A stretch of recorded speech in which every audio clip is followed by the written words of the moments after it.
നമസ്കാരം.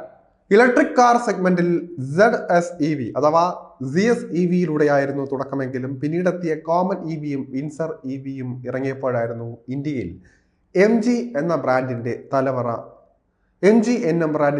തലവര മാറിയത്. കാർ എന്ന സങ്കല്പത്തെ തന്നെ പൊളിച്ചെഴുതുന്നതായിരുന്നു കോമറ്റ്. പിന്നീടെത്തിയ വിൻസറാണ് MGയുടെ തുറുപ്പ് ചീട്ടായത്. രാജ്യത്ത് ഏറ്റവും കൂടുതൽ വിറ്റഴിക്കുന്ന ഇലക്ട്രിക് കാറായി ഇതിന് മാറാൻ അധിക സമയമൊന്നും വേണ്ടി വന്നില്ല. അതും ടാറ്റ നെക്സോൺ EVയെ വരെ അടിച്ചൊതുക്കിയാണ് MG വിൻസർ EV നേട്ടം കൈവരിച്ചത്. ഇപ്പോഴത്തെ 2025 മാർച്ച് മാസത്തെ വിൽപ്പന കണക്കുകളിലും ഇത് പ്രതിഫലിച്ചിരിക്കുകയാണ്. പോയ മാസം JSW MG മോട്ടോഴ്സ് ഇന്ത്യയുടെ മൊത്തം ആഭ്യന്തര വിൽപ്പന 5500 യൂണിറ്റായാണ് റിപ്പോർട്ട് ചെയ്യപ്പെട്ടിരിക്കുന്നത്. കഴിഞ്ഞ വർഷം ഇതേ കാലയളവിൽ വിറ്റ 5050 യൂണിറ്റുകളെ അപേക്ഷിച്ച വാർഷികാടിസ്ഥാനത്തിൽ 9% വിൽപ്പന വളർച്ചയാണ് കമ്പനി നേടിയെടുത്തിരിക്കുന്നത്. Comet EV, ZS EV, Windsor EV എന്നിവയുൾപ്പെടുന്ന കമ്പനിയുടെ ഇലക്ട്രിക് വാഹന നിരയാണ് ഇതിൽ വലിയൊരു പങ്ക് വഹിച്ചിരിക്കുന്നത്. MGയുടെ മൊത്തം വിൽപ്പനയുടെ 85%-ലധികവും വൈദ്യുത വാഹനങ്ങളിലൂടെയുള്ള സംഭാവനയാണ്. ഇന്ത്യയിലെ ഏറ്റവും കൂടുതൽ വിറ്റഴിക്കപ്പെടുന്ന ഇലക്ട്രിക് വാഹനമായി അംഗീകരിക്കപ്പെട്ട MG വിൻസർ തന്നെയാണ് കമ്പനിയുടെ ടോപ്പ് സെല്ലർ. ആകർഷകമായ വില, വേരിയന്റുകളുടെ നീണ്ട പട്ടിക, കൂടുതൽ നൂതനമായ സവിശേഷതകളും സാങ്കേതിക വിദ്യകളും എന്നിവ കാരണം മാർച്ചിലും എക്കാലത്തെയും ഉയർന്ന പ്രതിമാസ വിൽപ്പനയാണ് ഈ ഇലക്ട്രിക് SUVക്ക് നേടിയെടുക്കാനായത്.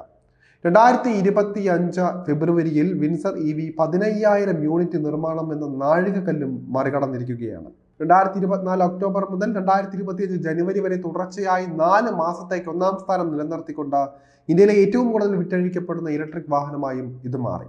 വലിയ സ്പേസും ആഡംബര കാറുകളിലേതുപോലുള്ള യാത്രാസുഖവും ഫീച്ചറുകളും എല്ലാം തന്നെ MG വിൻസർ EVയെ മറ്റ് ഇലക്ട്രിക് വാഹനങ്ങളിൽ നിന്നും വേറിട്ട് നിർത്തുന്ന സംഗതികളാണ്.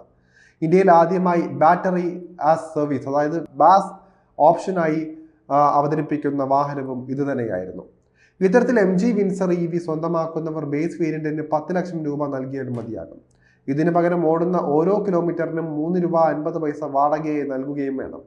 മറുവശത്ത് ഫിക്സ്ഡ് ബാറ്ററി പാക്ക് ഓപ്ഷൻ തിരഞ്ഞെടുക്കുന്ന ഉപഭോക്താക്കൾക്ക് ഒറ്റത്തവണ ചിലവ് 13.5 ലക്ഷം രൂപ മുതൽ 15.5 ലക്ഷം രൂപ വരെ വരുന്നതാണ്. 38 കിലോവാട്ട് ബാറ്ററി പാക്കാണ് MG വിൻസർ EVയുടെ ഹൃദയം. സിംഗിൾ ഇലക്ട്രിക് മോട്ടോറുമായി ജോഡിയാക്കിയിരിക്കുന്ന EVക്ക് 134 bhp കരുത്തിൽ 200 Nm ടോർക്ക് ഉൽപ്പാദിപ്പിക്കാൻ ശേഷിയുണ്ട്. സിംഗിൾ ചാർജിൽ 332 കിലോമീറ്റർ റേഞ്ചാണ് വിൻസർ വാഗ്ദാനം ചെയ്യുന്നത്. ഫാസ്റ്റ് ചാർജിംഗ് സപ്പോർട്ട് ഉള്ളതിനാൽ തന്നെ 45 കിലോവാട്ട് DC ചാർജർ വഴി 55 മിനിറ്റിനുള്ളിൽ 10 മുതൽ 80% വരെ ബാറ്ററി പാക്ക് വളരെ വേഗത്തിൽ ചാർജ് ചെയ്യാനും സാധിക്കും. ഇന്ത്യയിലെ ആദ്യ ഇന്റലിജന്റ് ക്രോസ് ഓവർ യൂട്ടിലിറ്റി വാഹനം, അതായത് CUV, ചൂടപ്പം പോലെ വിറ്റഴിയാൻ ഇതിലും വലിയ കാര്യങ്ങളൊന്നും തന്നെ അന്വേഷിച്ച് നടക്കേണ്ടതില്ല. എന്തായാലും സ്വന്തമായി ഒരു ഇലക്ട്രിക് വാഹനം വാങ്ങാൻ നിങ്ങളുടെ മനസ്സിൽ ഒരു പദ്ധതി ഉണ്ടെങ്കിൽ അതിന് ഏറ്റവും നല്ല ഓപ്ഷൻ തന്നെയായിരിക്കും വിൻസർ EV.